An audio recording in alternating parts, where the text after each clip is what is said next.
If every time you swiped your card, you got Bitcoin and it made you money if the investment goes up, that is something that is great.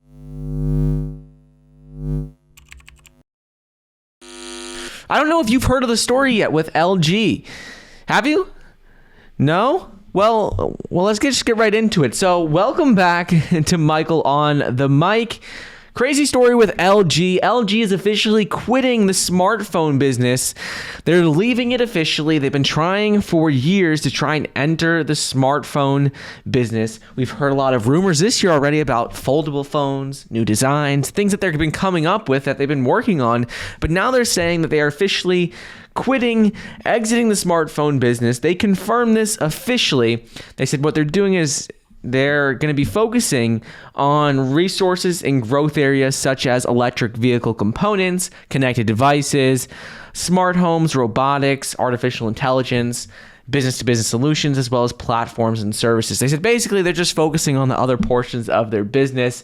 Smartphones didn't do too well for them. They've tried to do high-end phones, lower-end phones. They've tried to add new features that other companies don't have. Really, nothing has worked out for them. They said that if you do have an LG phone, support will continue for the products for a while, but it's just going to be on a region by region basis. It's going to vary. And they said that by July of this year, they're going to have completed their phone business closure. That whole smartphone business they have is going to be officially closed. They had been looking at selling the business actually for a little while. They were looking at people who could potentially buy it, but it just fell through. In my opinion, they should have just sold it for anything. I'm sure there are people out there who would have bought the business. It might have not been for as much as they wanted, but rather than just shut it down, they could have sold it for something. Maybe it just made more sense. I don't know. Maybe it made more financial sense just to shut it down. Would have been too much hassle to sell it, but seemed like they should have at least tried to sell it. The division has lost millions of dollars over the past 5 years, and they've really tried everything. So it's about time. We've been hearing it for a while now, but they have officially confirmed that they are going to be leaving the smartphone space. This year, earlier at a tech conference, they had been talking about a rollable phone that was going to be released. Now it's definitely never going to see the light of day, never going to be released. We might see it from other companies, that other companies may come out with it, but they're officially exiting the smartphone space. It's unfortunate because they had some cool designs, but makes sense. They couldn't compete with the high-end phones, and their lower-end phones, other Chinese rivals, they couldn't compete there either. So they couldn't find a place in the market that they fit. Didn't work high-end, low-end market. And when they tried to innovate, try to do different designs, different features, that didn't really work out too well either. Here's a story with Tesla. Tesla Model 3 is becoming one of the more popular models for New York City yellow taxis. And this is pretty big deal. So essentially what's been happening is Teslas have been becoming much more popular for taxis because of their efficiency. Because Teslas are much more efficient in terms of energy consumption, in terms of how much they cost to actually run when you're looking at it long term. They're a lot more efficient, cost a lot less money in the long term. So a lot of taxi companies and taxi drivers are opting to use Tesla Model 3s. And in October 2019, it was first reported that New York City Taxi and Limousine Commission, TLC, which oversees New York's taxi, their yellow cabs, they'd approved Tesla Model 3. That was in 2019, October. So just about now a year and a half ago, it was first approved. Now, the first Model 3 yellow cab hit the road in about October 2020.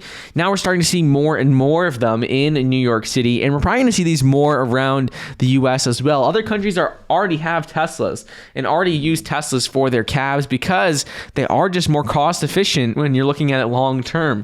Like in terms of energy consumption, like you could just charge them. Batteries last a lot longer. Like in terms of miles, Teslas can last much longer than like a regular car. A regular car, after 150,000 miles, that's really starting to push it. That starts to get really high up there. Teslas, they can be constantly, you could have maintenance very easily on them. The batteries last a long time. The only thing that starts to really give with Teslas would be how long the charge would last. But worst case scenario, you could always switch out a battery if needed. But either way, they're saying it makes a lot more sense. There's already a fleet of over 100 Tesla vehicles that are operating as taxis, which have been in Amsterdam, and North America is a little bit behind, but they're starting to get there, and it's pretty exciting to see more and more taxis in the U.S. that are Teslas. We're seeing Columbus Yellow Cab announced they were buying the Tesla Model 3s. New York City is buying Tesla Model 3s for their taxis. A fleet of 40 Tesla Model 3s were bought for taxis in Madison, Wisconsin. So we're starting to see more and more Teslas being used. They are a lot more efficient. They can last a lot longer than the combustion engine vehicles. So I think we'll continue to see more of these. But it's exciting to see, getting in a taxi, you normally think of run down and not really, just like an old car. But having Teslas, that'd be pretty cool. And eventually we'll probably see robo-taxis. So even though this isn't going to lead into robo-taxis, because a taxi business, I think we probably see robo-taxis directly from Tesla, but still it's interesting to see that we are seeing taxi companies start to use Teslas more often. They're realizing that the cost benefits are just there. Speaking of vehicles though, Hummer's new electric SUV can drive diagonally.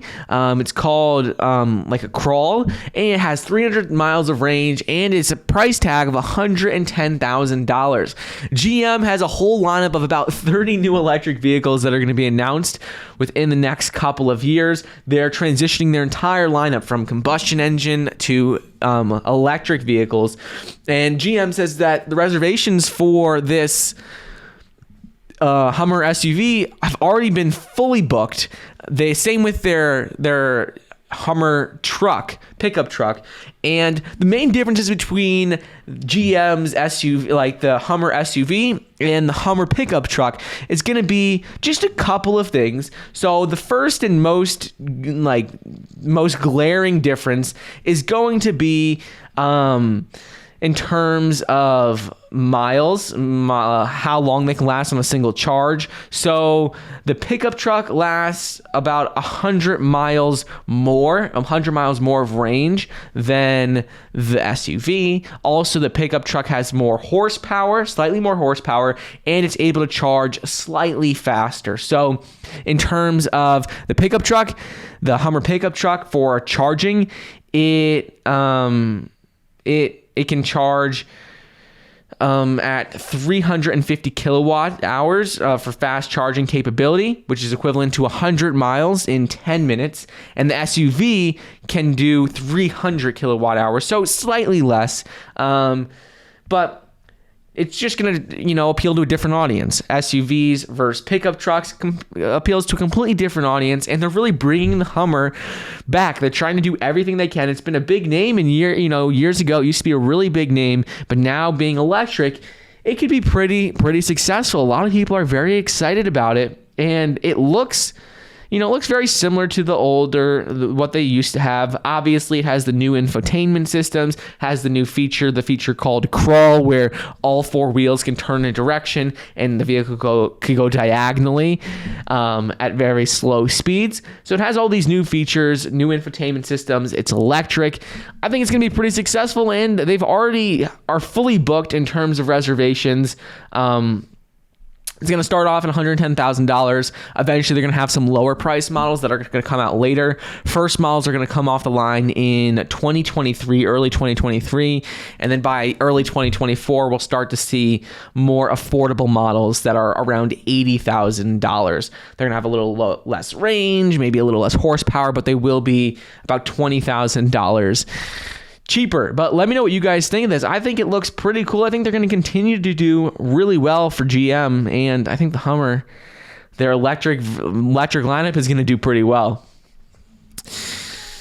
Next up is Genesis. So Genesis had a drone show in China to celebrate Genesis' arrival in China, that they're officially going to be, arriving in China.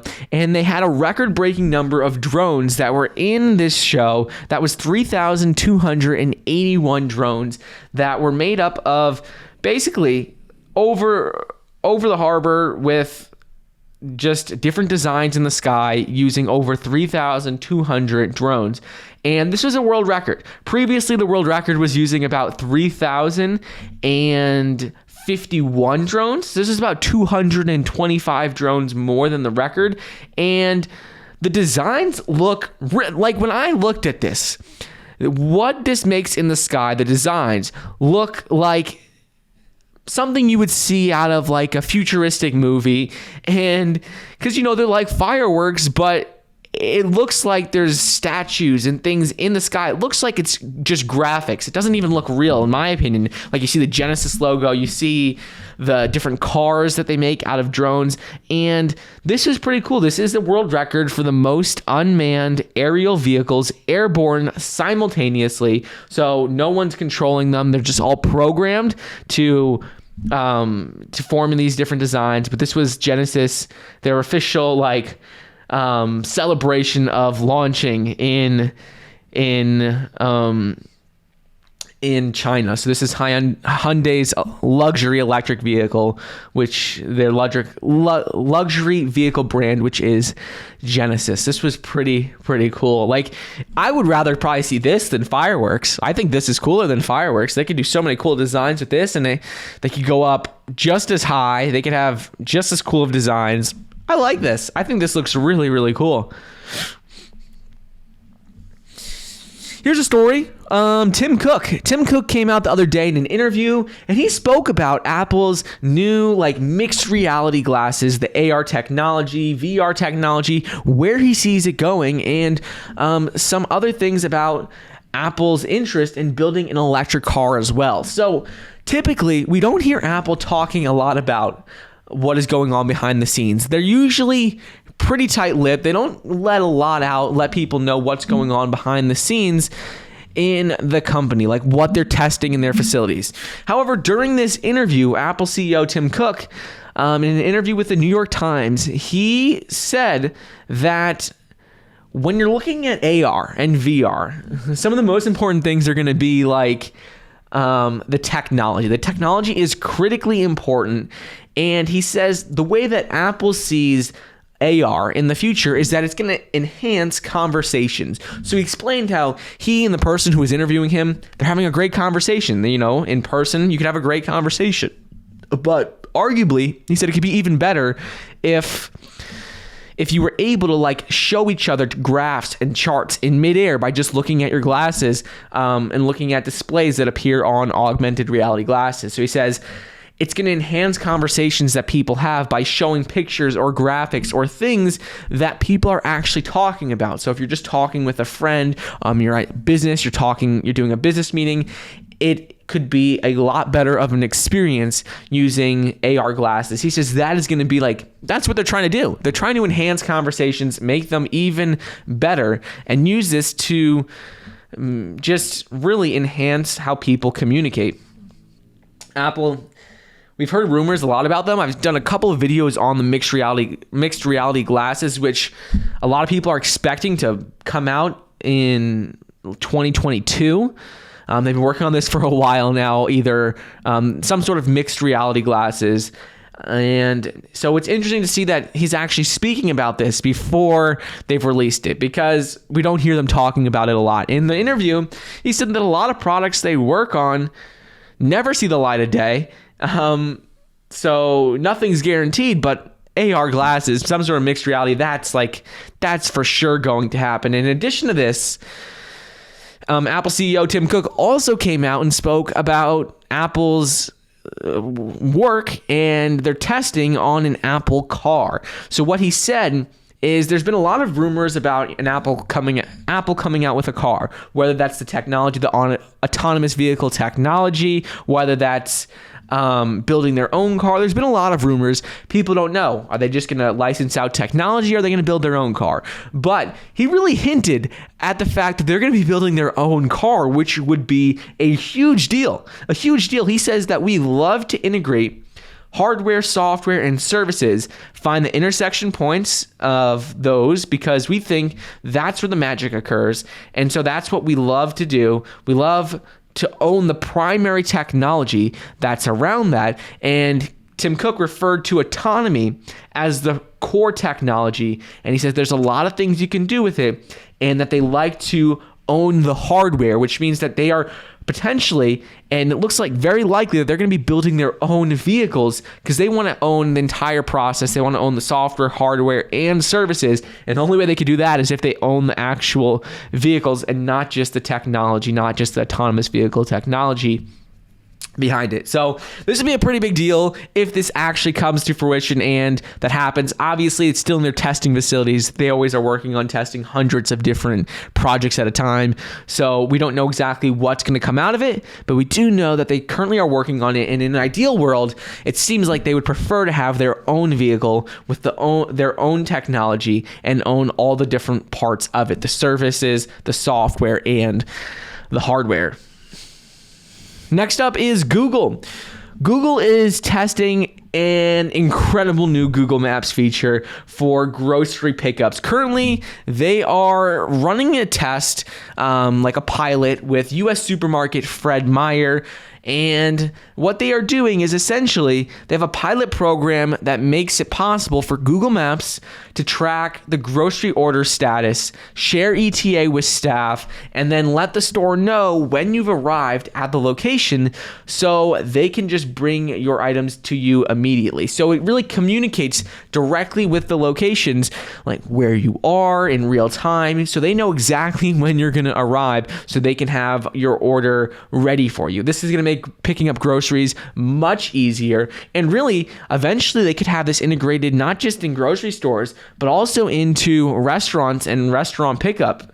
So obviously right now we see like Uber Eats and DoorDash and things like that, but now these restaurants could also potentially have this software integrated where they would know exactly where you are, what your ETA is, and they could have orders ready for you as soon as you get there. So right now, it's just a test run. They're running it in a couple of stores in the Midwest in the United States, and also they're running it in like Portland, Oregon.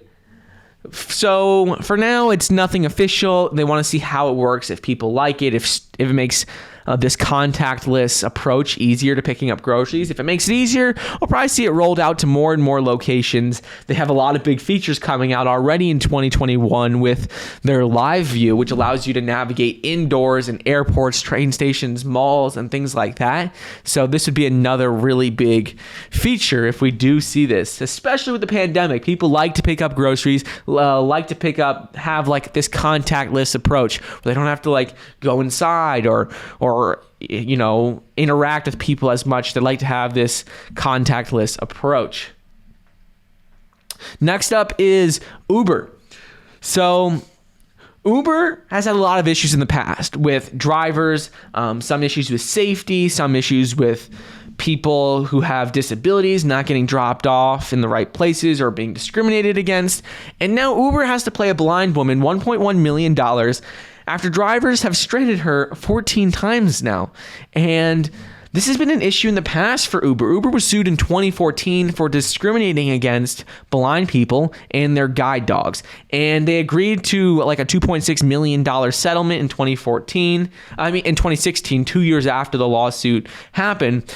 But apparently that didn't really do anything, because just now Uber has to pay an additional $1.1 million to a blind woman who says she missed work, missed her birthday, missed Christmas Eve, church services, was left out in the dark, left in the rain, and had a lot of other humiliating situations that drivers left her in. And so now they have to pay her $1.1 million. And this is all because Uber drivers refused to carry her and her dog on 14 different occasions. So a couple of times, what happened was the drivers just didn't want to pick her up because she had her dog. Even though it's a service dog, the woman needs it to, travel and go places. They didn't want to have the dog in their car.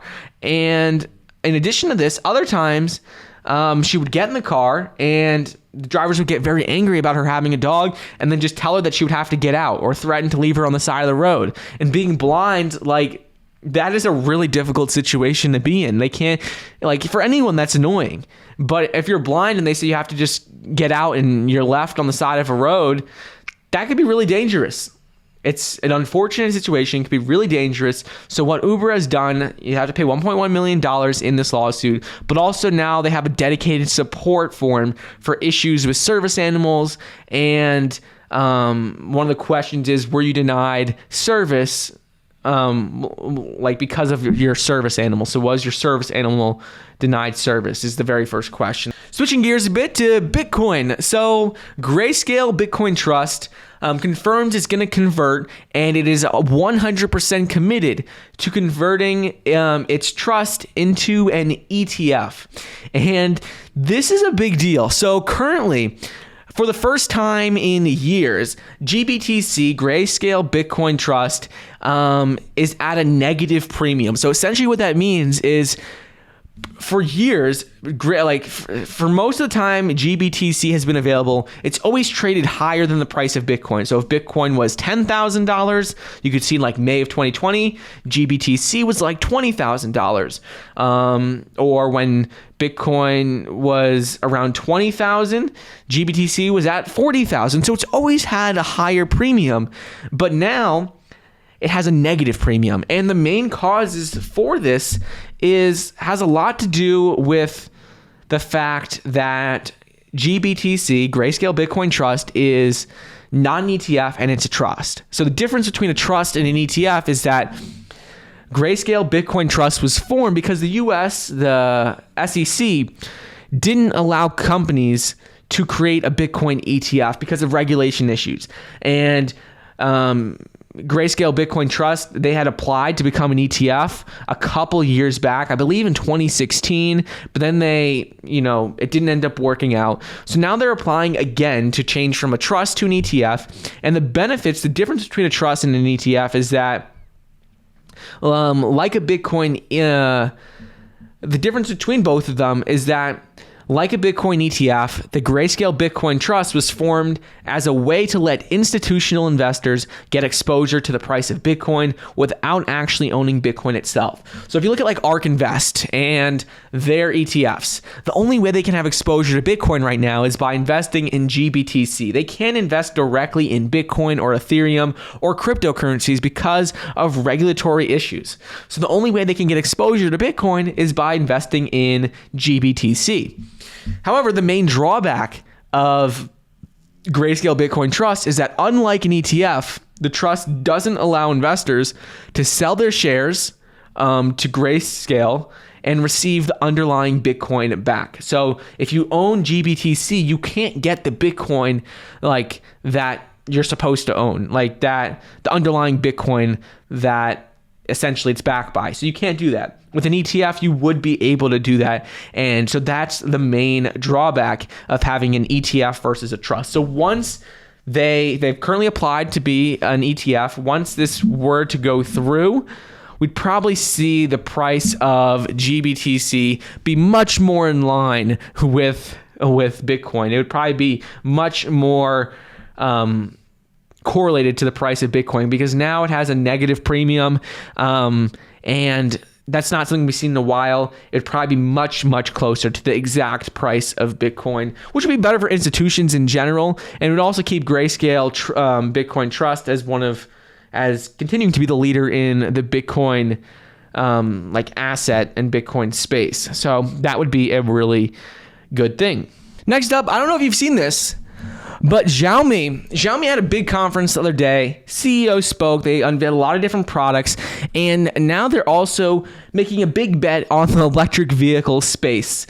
The CEO and founder, Li Jun, he said that essentially the way they see electric vehicles is a smartphone with 4 doors, and that is going to be his final major entrepreneurial project, which is going to be trying to build a successful EV for the Chinese market.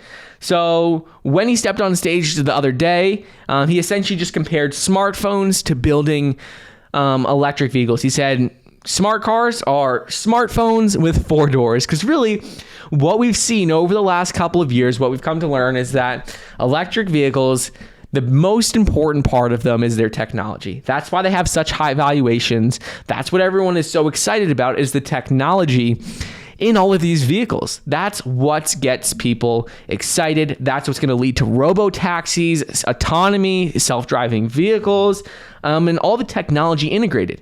So essentially what the CEO said is that this is going to be his final major entrepreneurial project, and he seemed very confident. He said EVs are a natural choice for Xiaomi to enter.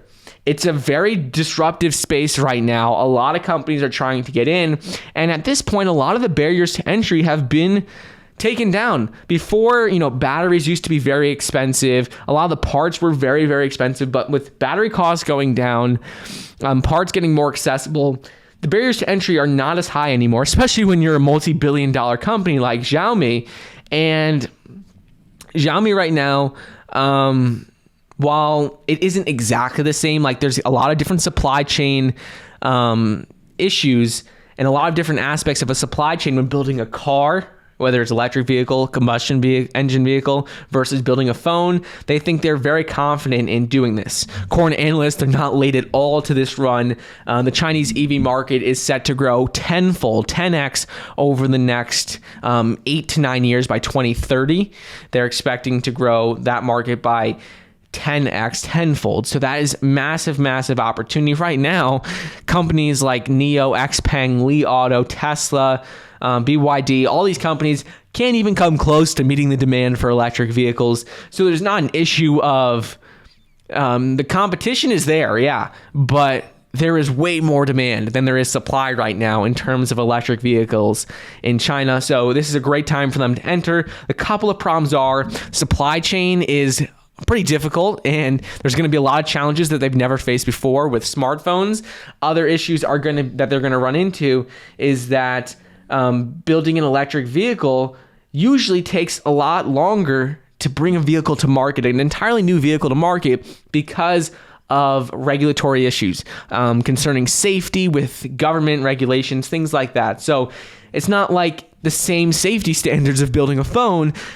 Building a car, especially an electric vehicle that's probably going to have autonomous software in its self-driving capabilities, building something like that has a lot more regulations, a lot more tests it needs to undergo to make sure it's safe, because cars are one of the leading causes of, death, and there's a lot of accidents every year. So building a phone versus building a car, safety is going to be something that's going to be really important for Xiaomi moving forward, and bringing something from nothing, bringing a new product to market in the auto industry is not as easy as it sounds. While it is a good fit, while the CEO and founder is really confident, it definitely is not as easy as it sounds. Even though battery costs are lower, they are a successful company in the tech space. The technology is probably not going to be an issue. It could just be jumping through all these hoops with regulatory issues and with the government. Switching gears a bit, 25 years after the original Space Jam now has a new website and the first trailer for the sequel with LeBron James in it. I saw this the other day. I think I saw it on Twitter, maybe on YouTube. It might have been trending on YouTube. And since 1996, SpaceJam.com has essentially been untouched. It stayed exactly the same. It's like version 1.0 of the internet, and there were like animated GIFs and Windows 95 screensavers, but now it's finally been updated. Some people were upset about this because they liked having that original OG Space Jam website, brings them back in time.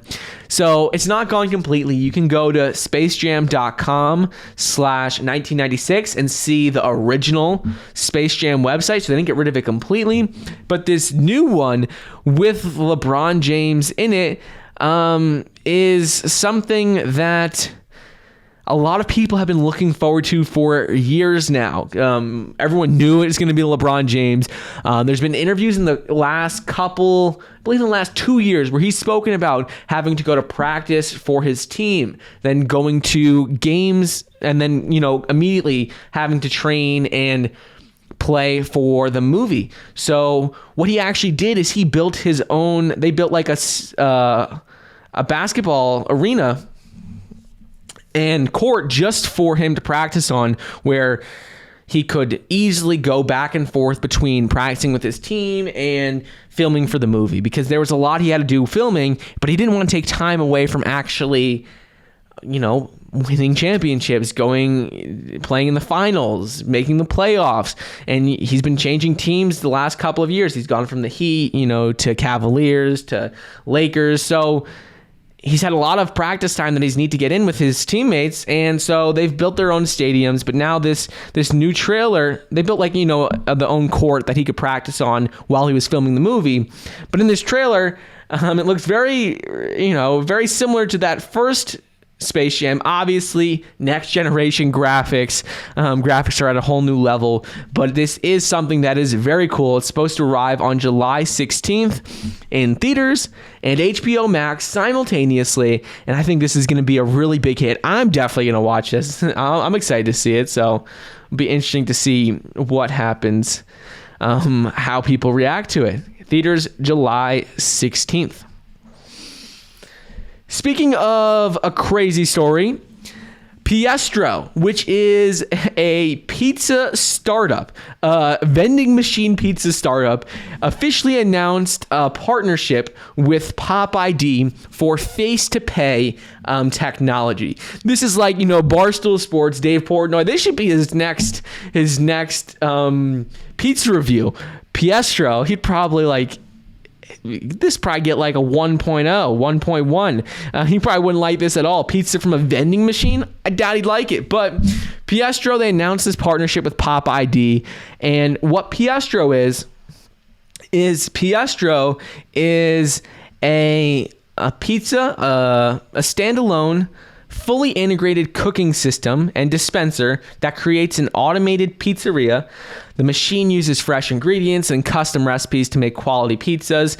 And so it's just a vending machine that makes pizzas with quality ingredients, fresh ingredients. But now to add to this, they have this partnership with Pop ID that allows consumers to pay with their face at Piestro's automated pizzeria locations on their mobile devices. So this is just another contactless solution. So people, either way, it's a vending machine, but now it makes it even more contactless and even more accessible for people. So essentially, I didn't know what Pop ID was. It was like, how do you pay with your face? How does that work? But Pop ID, the way it works, I had to look it up. Pop ID is you sign up with a selfie, your picture is translated into a secure digital key and stored in the Pop ID cloud, so you can save payment information and just pay by looking at the screen. So this is something crazy, but we'll see how it turns out. There's been other automated end-to-end pizza solutions in the past that have failed. One of them was called Zoom. It was once valued at $4 billion. Had to shut down its robot-powered pizza business, laid off more than half of its staff. Now it's focused more just on autonomous packaging. But having an automated pizza vending machine is something that I don't know how successful it'll be, but it will definitely be interesting to see them try. And just imagining Dave Portnoy and Barstool Sports having a pizza review of this, that would be a sight. That would be something really interesting to see. Piestro and what kind of pizzas. I really wonder how good these pizzas are. Who knows?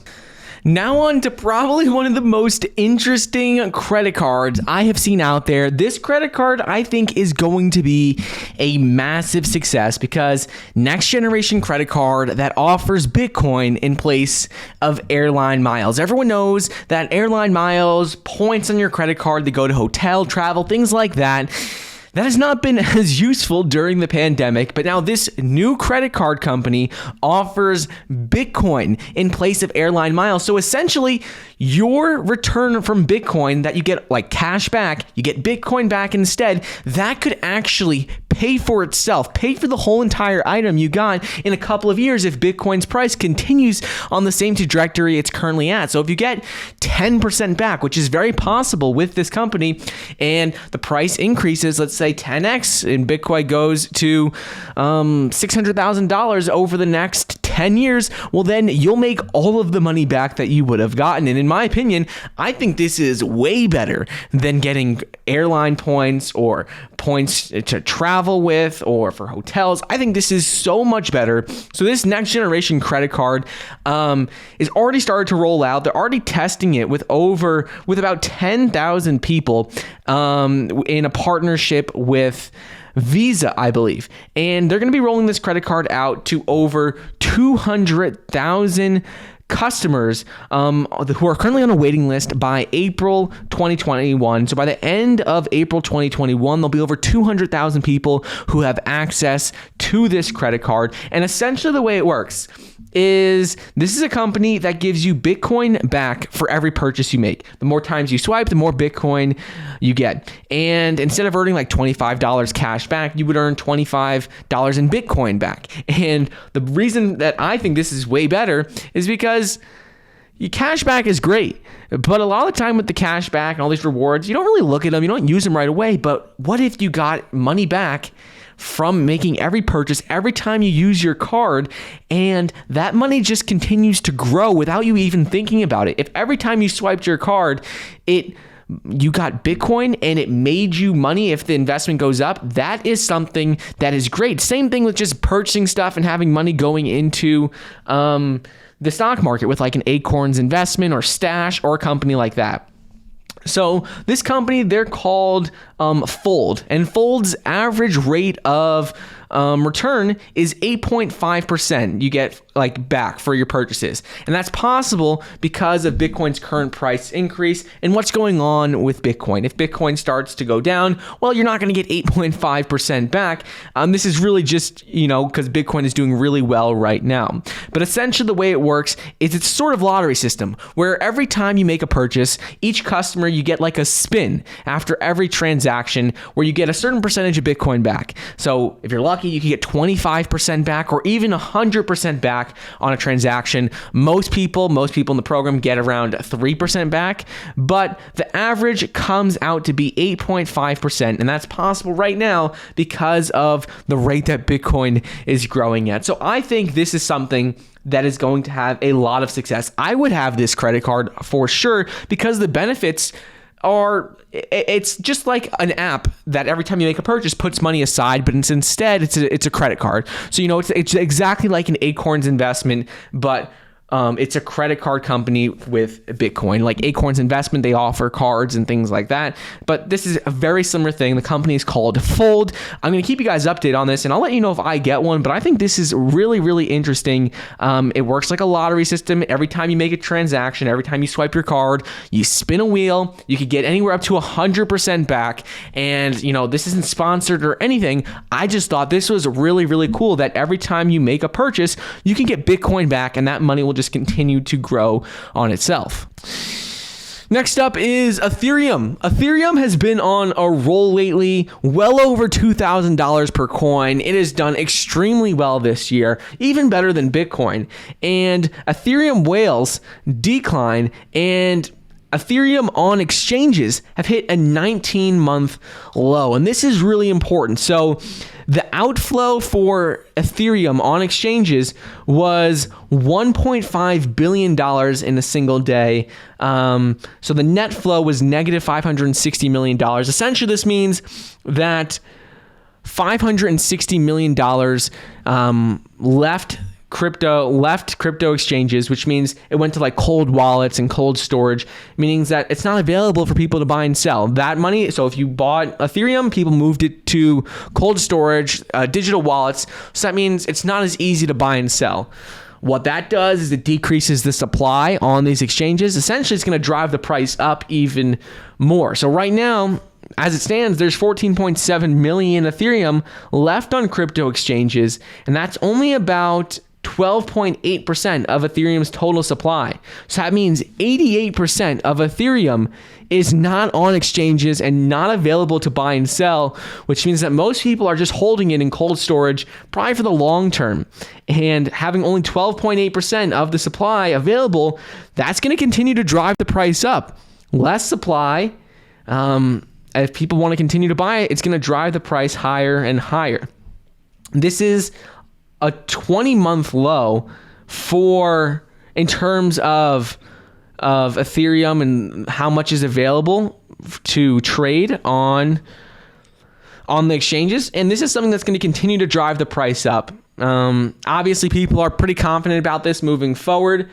People are moving into cold storage. They're not worried about buying or selling it in the short term. And if that percentage keeps going down and people keep taking their Ethereum out of crypto exchanges and moving it to digital wallets and cold storage, that's going to continue to drive the price up, and it could cause Ethereum to really skyrocket from where it is right now. So we'll wait and see what happens there. And another interesting story with Elon Musk. Elon Musk is always trying to do something different, always trying to do something that no one else heard of. And now he says that a 1950s style Tesla supercharger station is coming to Santa Monica, California. It's official. We had heard rumors about this for a while now, but according to Elon Musk, he said that Santa Monica will soon have a major new supercharger station with retro diner and movies. He also said that there may be lounges and other aspects of it. But on April 2nd, 2021, he said that this will be happening. It's going to be a 50s style diner with over 100 best movie clips playing.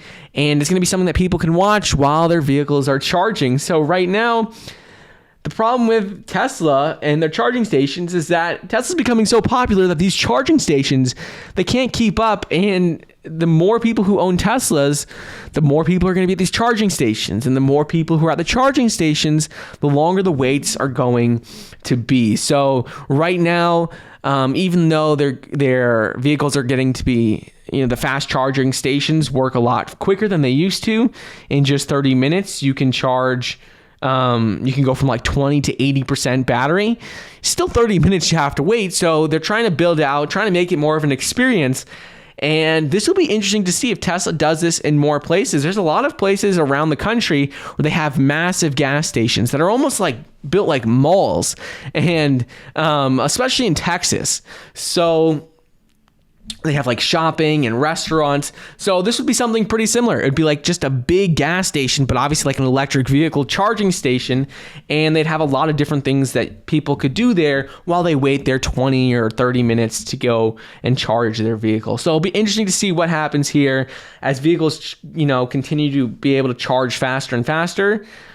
This will become less of an issue, but still, it still takes 30 minutes to charge, so it still take a while. But anyways, that's what's going on. Just a quick update on what's going on in tech world, some tech news, things like that. A lot of interesting stories. But I hope you guys enjoyed today's video. Don't forget to get your 4 free stocks, each valued up to $1,600, when you download the Webull investing app using the link down below. I hope you enjoyed, and I'll see you guys in the next episode.